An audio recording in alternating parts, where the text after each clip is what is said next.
Students, इस lecture में हम वन डायमेंशनल आइजिंग मॉडल के बारे में पढ़ेंगे।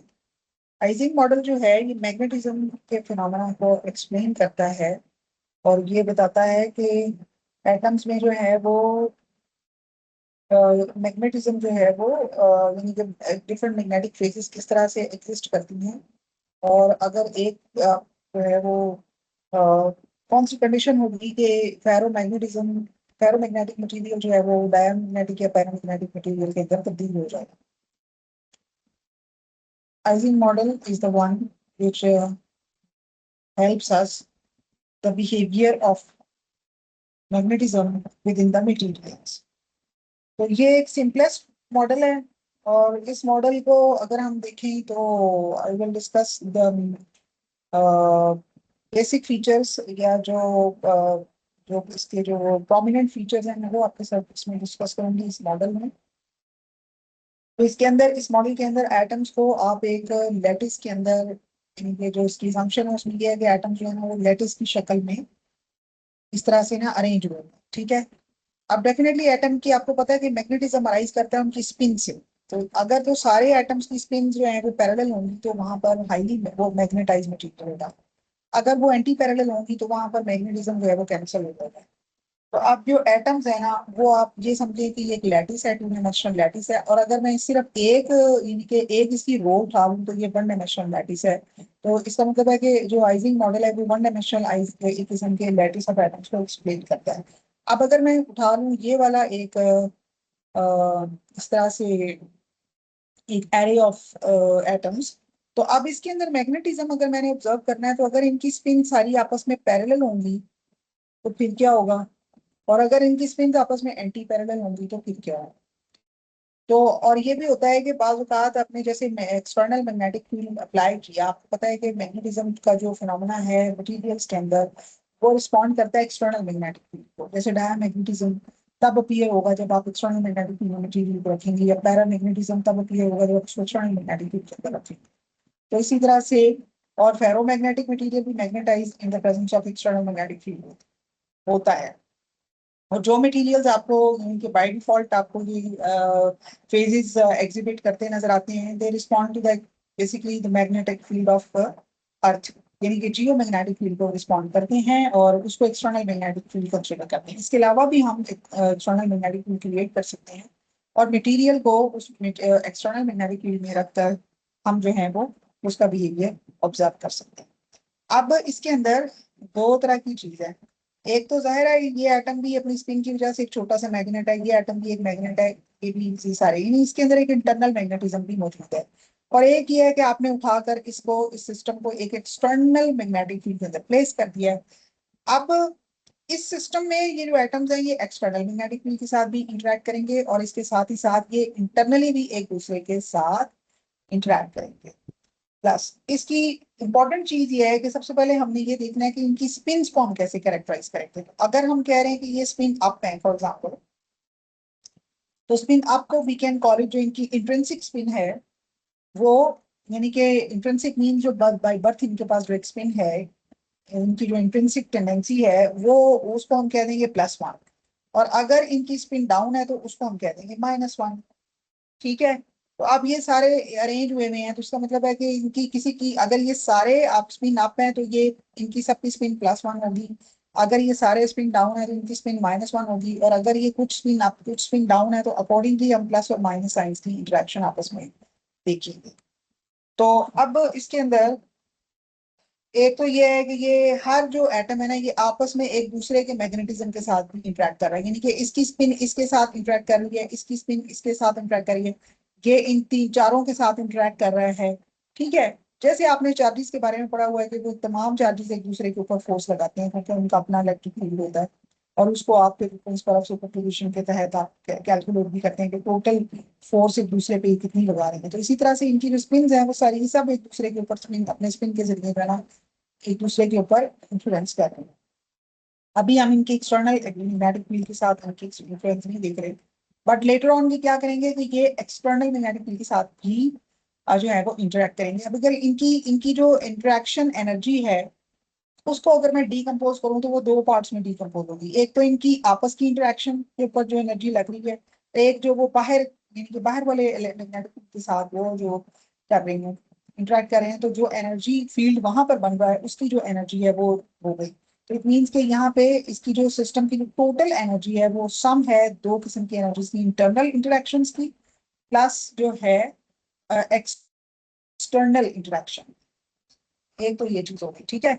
अब हम जाहिर है इसकी एनर्जी को देखें, क्योंकि यहाँ पे ये एक किस्म के मैग्नेटिक फील्ड के अंदर है, तो they are doing some work by interacting with each other. तो वो जो वर्क है वो वर्क एनर्जी रिलेशनशिप है, यानी कि ये they are possessing some energy और यूटिलाइजिंग और putting up some energy in doing all that. तो अगर हम इस सिस्टम की एनर्जी के ऊपर जाएं, तो इसका आपको पता है कि ये क्वांटम मैकेनिक्स में energy is determined by the Hamiltonian, तो लेट्स कॉल इट हैमिल्टोनियन, यानी इसकी जो टोटल एनर्जी है ये law of conservation of energy के मुताबिक that is known as Hamiltonian. ठीक है, इसमें तमाम एनर्जीज का सम होगा। ठीक है, तो इसका जो हैमिल्टोनियन है वो दो चीजों पे डिपेंड करता है। एक का नाम हम रखते हैं जे। जे जो है ये इंटरनल इंटरेक्शन को कैरेक्टराइज कर रही है।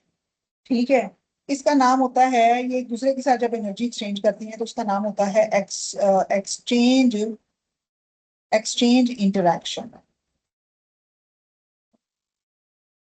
Exchange interaction.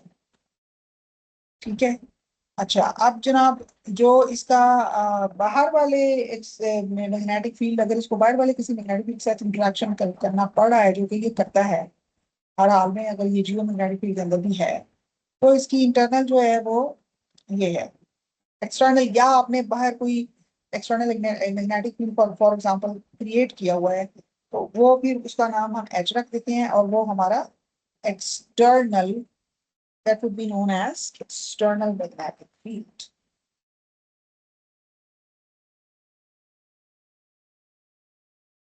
यानी कि this is the interaction energy of external magnetic field of the system with the external magnetic field।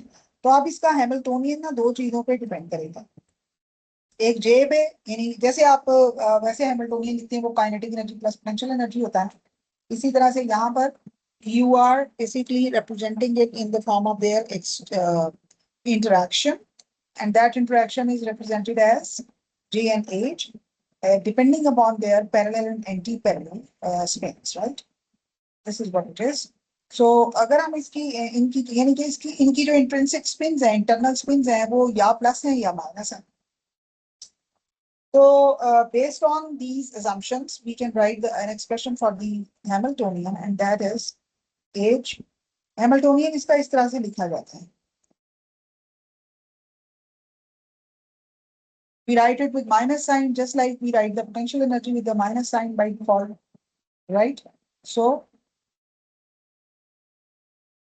तमाम जो भी स्पिन्स है ना, आप देखें जी, एक आपका ith एटम था, ठीक है, और एक आपका उससे अगला वाला एटम था Si+1, ठीक है। इन दोनों के दरमियान जो कोरिलेशन थी ना, यानी कि जो इनकी जो एक्सचेंज इंटरेक्शन थी, वो आपकी, उनको आपने इस तरह लिखा, और यहाँ पर आपने तमाम स्पिन्स को ऐड किया, लेकिन वो आई और I+1 के दरमियान होनी चाहिए, और जितने भी वहां पे एटम थे उसे एक वन डायमेंशनल स्ट्रिंग के अंदर, उस एरे के अंदर, वो सारों को आपने जमा कर दिया, ठीक है।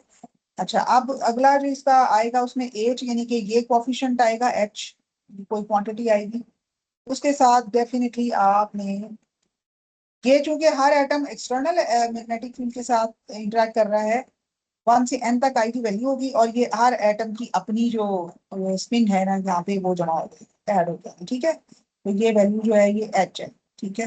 तो ये वाली जो टर्म है, ये वाली, ये एक्सटर्नल मैग्नेटिक फील्ड के साथ इंटरेक्शन को कैरेक्टराइज कर रही है, और ये वाली जो है ये आपस में जो उनकी एक्सचेंज इंटरेक्शन है ये उसको कर रही है, ठीक है।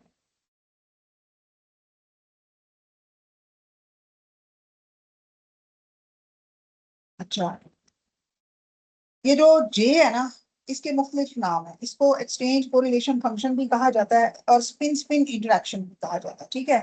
अब हम क्या करते हैं कि फर्स्ट केस जो है ये सिंपलर केस है, क्योंकि यानी कि जब हम एक्सटर्नल मैग्नेटिक फील्ड में सिस्टम को रखते हैं अपने मटेरियल को, तो इट बिकम्स मोर कॉम्प्लेक्स। तो सपोज हम फिलहाल सिर्फ उसका इंटरनल मैग्नेटिज्म देख रहे हैं, तो उसके लिए हम एक्सटर्नल मैग्नेटिक फील्ड को क्या कर देंगे, जीरो कर देंगे। तो हम सिर्फ जो है ना इसकी एक्सचेंज इंटरेक्शन को देखेंगे, यानी जे की वैल्यू को हम देखेंगे। अब जे डेफिनेटली क्वांटिटी है जो हमें कुछ इंफॉर्मेशन देती है। तो अगर हमारी, इसका मतलब है कि हमारा हैमिल्टोनियन सिर्फ जे की वैल्यू पर डिपेंड कर रहा है। और दूसरी बात यह है कि हम इसको इसकी जो, हाँ ठीक है, इसकी यानी कि फर्स्ट टर्म जो है उसके ऊपर डिपेंड कर रहा है। ठीक है, तो फर्स्ट टर्म हमारी ये हो गई।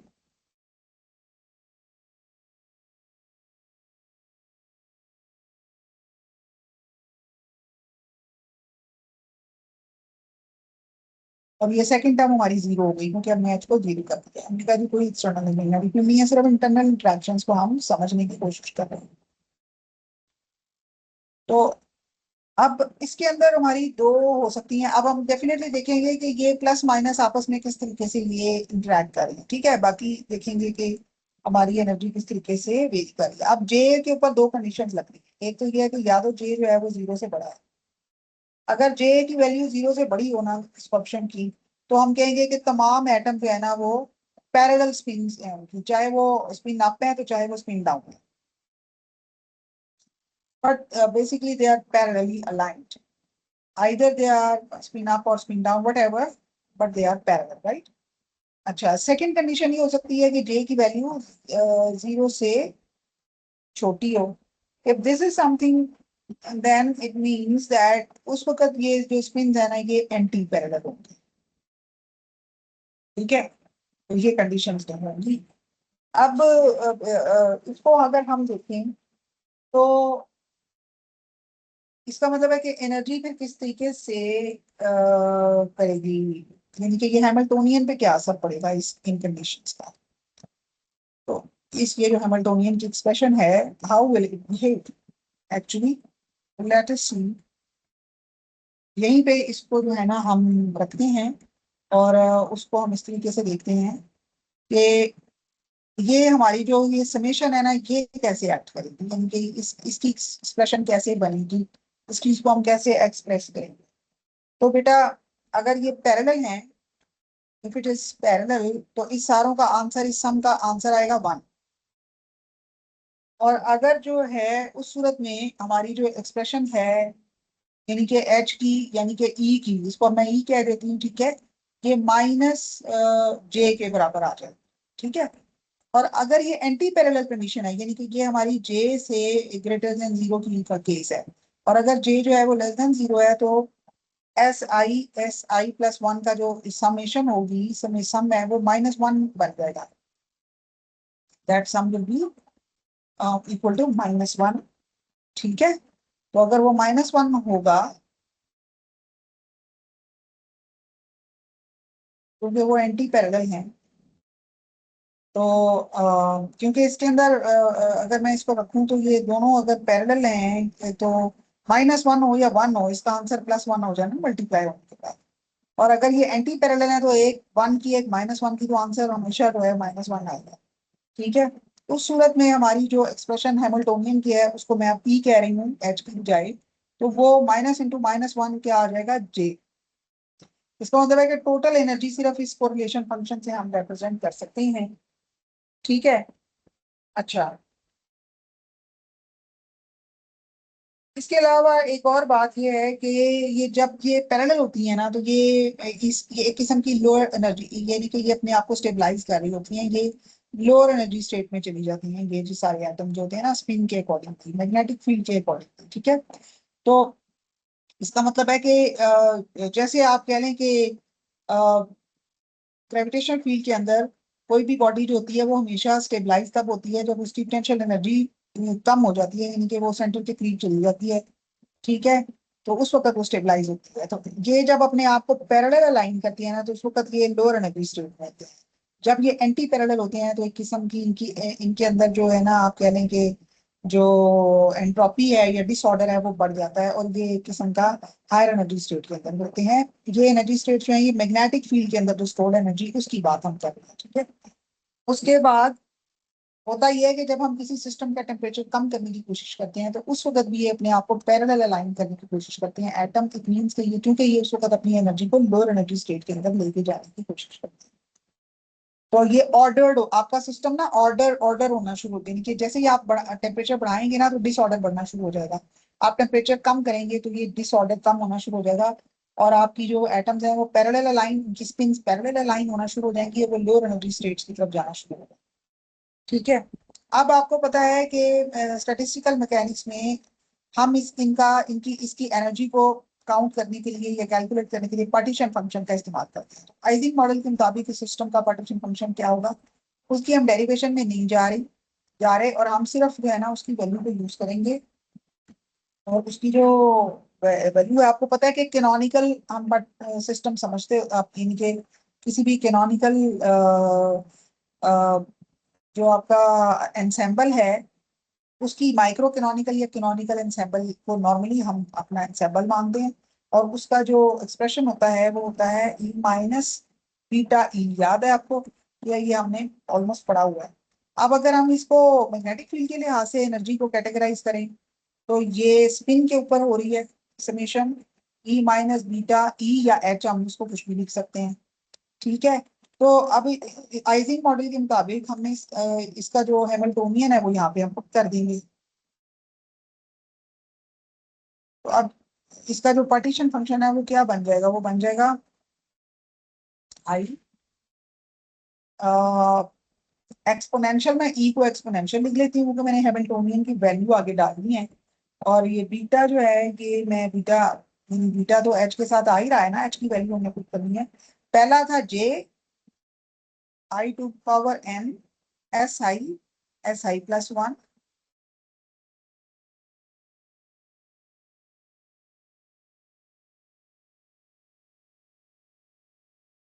प्लस बीटा फिर अंदर चला गया और दूसरी टर्म जो एच के वाली थी उसको हमने यहाँ पे लिख लिया। क्योंकि ये हम पार्टीशन फंक्शन की अब बात कर रहे हैं तो उसमें हम पूरा पुट अप करेंगे। ठीक है। अच्छा, अब ये जाहिर है ये कि एक्सप्रेशन सी बन जाती है, इसको हम सिंप्लीफाई कर लेते हैं ना, सॉल्व कर लेते हैं। तो I am not including the derivation because वो थोड़ी सी कॉम्प्लेक्स है। तो यहाँ पर हम इसका जो फाइनल आंसर आएगा ना, यानी पार्टीशन फंक्शन को हम कैलकुलेट करें तो वो बनेगा 2 cos h beta J to the power n। ठीक है। टू हमने इसलिए साथ लगाया है क्योंकि बेसिकली इसकी दो स्पिन, हर एटम की दो कन्फिग्रेशन हो सकती है, या वो स्पिन अप हो सकता है या स्पिन डाउन। तो टोटल पॉसिबल कन्फिग्रेशन स्टेट्स को हमने जो है ना यहाँ पर लिस्ट अप किया। तो टू इसलिए हमने साथ लगाया, अगर अगर टू ना लगाए तो ये सिर्फ कॉस ऑफ एच बीटा जे होगा। ठीक है। चलेंगे, ये हमारा पार्टीशन फंक्शन हो गया। अब आपको पता है कि पार्टीशन फंक्शन से हम बहुत सारी सिस्टम की कैरेक्टरिस्टिक्स निकाल सकते हैं। फॉर एग्जांपल हम सिस्टम की हेमोल्ड्स फ्री एनर्जी निकाल सकते हैं, हम उसकी हीट कैपेसिटी निकाल सकते हैं, हम उसकी इंटरनल एनर्जी निकाल सकते हैं। तो ये तीन चार पैरामीटर हैं जिनको हम फाइंड कर सकते हैं। तो हम वो आइजिंग मॉडल के अकॉर्डिंगली हम वहाँ पे यहाँ पे देखेंगे कि आइजिंग मॉडल में किस तरह हेल्प करता है। बेसिकली हमने आइजिंग मॉडल का इस्तेमाल करते हुए हैमिल्टोनियन डिफाइन किया है।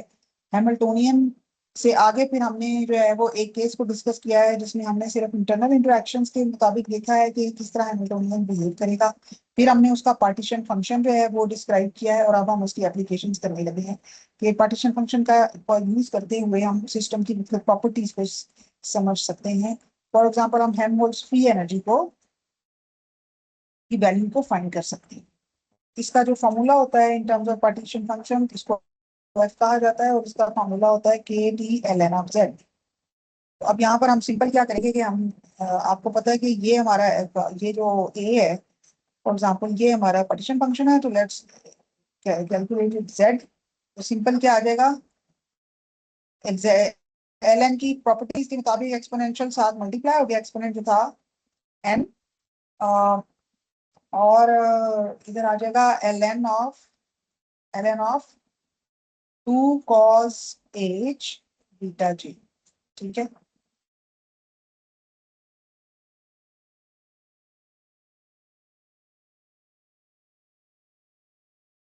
अब हम इस फॉर्मूले में इसको पुट कर देते हैं वैल्यू को। तो जब हम फॉर्मूले में पुट करेंगे तो वैल्यू क्या आ जाएगी, it will be F is equal to minus K T ln of z की वैल्यू पुट कर देते हैं, n ln ऑफ 2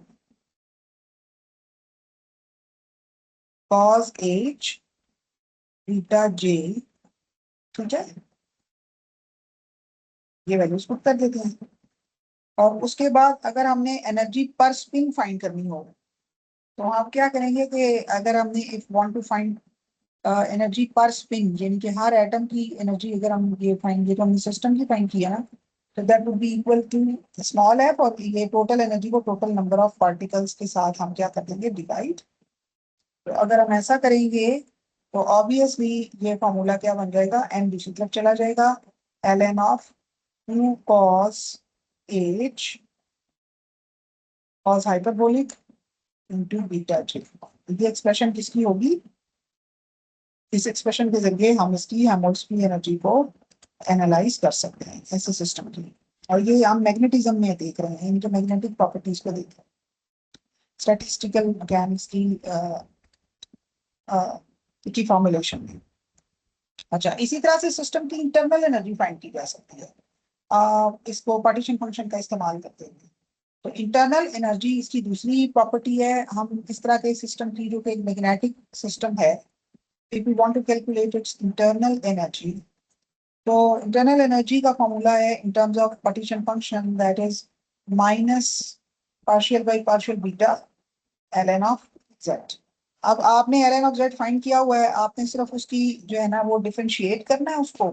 तो ये 2 स्टेप कैलकुलेशन है and you will be able to find it. तो एल एन ऑफ जेड अभी हमने फाइंड किया है, मैं उसकी एक्सप्रेशन यहाँ पे लिख लेती हूँ, and that expression is N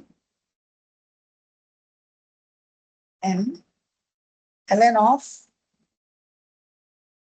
2 cos h beta j। अब हम इसकी, इसके अंदर जो बीटा वाली टर्म है उसको डिफरेंशिएट कर लेते हैं। तो जब हम इसको डिफरेंशिएट करेंगे इस एक्सप्रेशन को, तो हमारे पास आ जाएगा, यानी कि ये बीटा वाली टर्म को सिर्फ हमने करना है ना इसको, यानी कि 2 cos h बीटा j को सिर्फ हमने करना है, ln of 2 cos h beta. तो इसका आंसर आएगा ln of cos h का जो डिफरेंशिएशन है वो tan h है, ठीक है। तो ln ऑफ cos h की हमने लिखी tan h, आगे बीटा j की हमने दोबारा लिखी, तो बीटा की जो है वो 1 आ गई और j साथ मल्टीप्लाई हो गया, ठीक है। और अब हम इसको यानी कि, और n भी यहाँ पे हम यानी कि लिख लेते हैं, ln ऑफ z, ठीक है।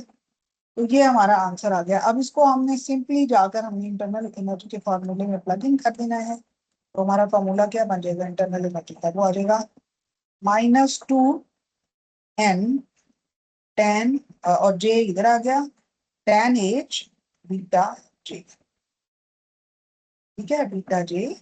और फिर ये j साथ आया था क्योंकि बीटा j की भी आगे आपने डिफरेंशिएशन की थी, ठीक है। तो ये आपका फॉर्मूला आ गया। अब आप अपने internal energy per spin find करनी है, उसको आप स्मॉल n से रिप्रेजेंट करें और तमाम टोटल यानी कि नंबर ऑफ पार्टिकल से आप उसको डिवाइड कर दें, तो आपका आंसर आ जाएगा -2 j tan h beta j।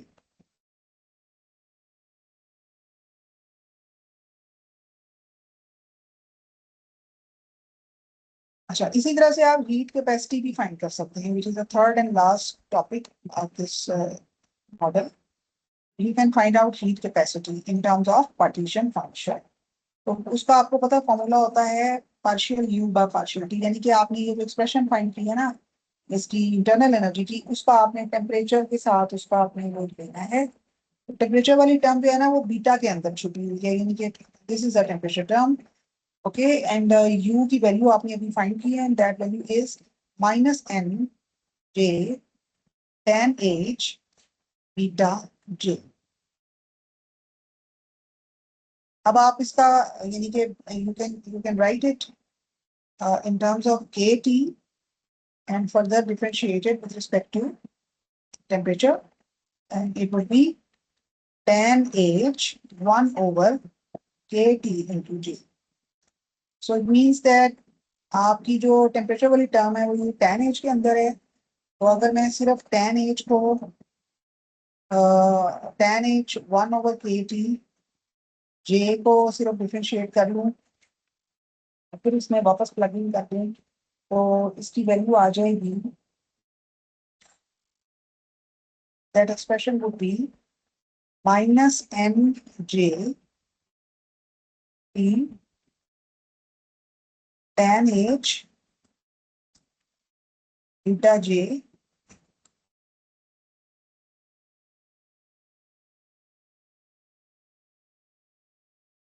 Sorry ये मैंने पूरी लिख दिया है, मुझे इसको डिफरेंशिएट करके आंसर लिखना चाहिए था इसका, तो लेट्स राइट इट अगेन। इसका आंसर है, ये tan H की होती है secant square H, secant H square hyperbolic square होती है बीटा j, ठीक है। और आगे फिर बीटा j की जिस वक्त आप करेंगे ना, यानी कि ये बीटा j की जिस वक्त आप इसको करेंगे ना d1/t के टी j के साथ, तो ये आ जाएगा -1/kT स्क्वायर, और फिर साथ ये जो है ना,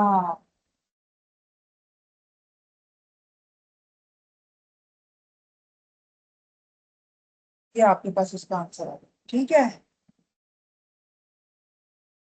तो आप जो है वो इसके साथ वो मल्टीप्लाई कर देंगे, दैट विल बी 1/kT। अच्छा, उसके बाद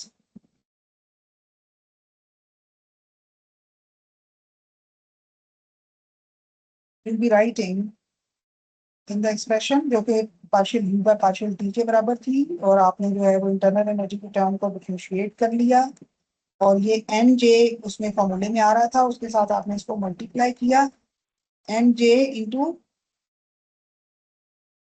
माइनस, यानी कि जे भी इधर भी आएगा ना इसके साथ, क्योंकि बीटा जे की डिफरेंशिएशन आपने किया, इधर भी आएगा, तो यहाँ पे ये आ जाएगा -j/kT²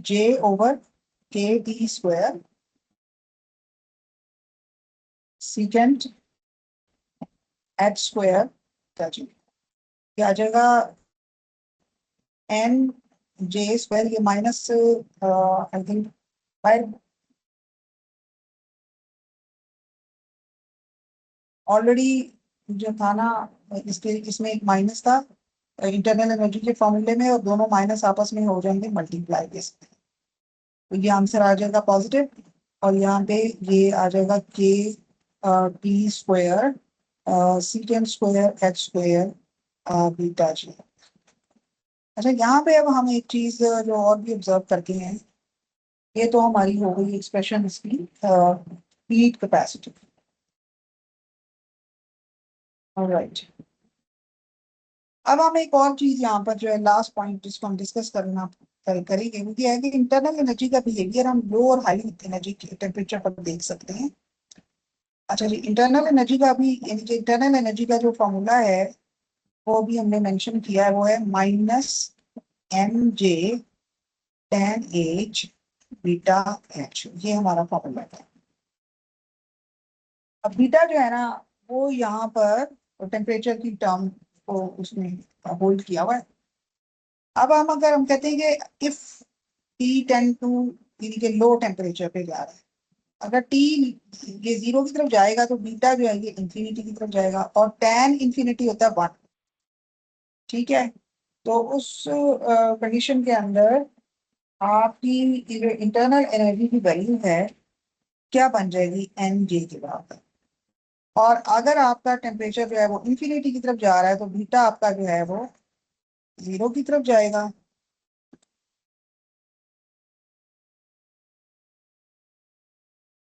बीटा 0 की तरफ जाएगा, ठीक है। और टैन बीटा जे जो होता है ना, वो होता है यानी कि वो 0 टैन, टैन एच 0 का जो होता है वो 0 होता है, ठीक है। इट मीन्स के टैन एच 0 जो है वो 0 होता है। तो अकॉर्डिंगली इंटरनल एनर्जी जो है वो इंफिनिटी टेम्परेचर के ऊपर इंटरनल एनर्जी 0 हो जाएगी। तो इसका मतलब ये है कि रैंडम स्पिन ओरिएंटेशन है, और हाईली थर्मल डिसऑर्डर पैदा हो गया है आपके स्ट्रक्चर के अंदर।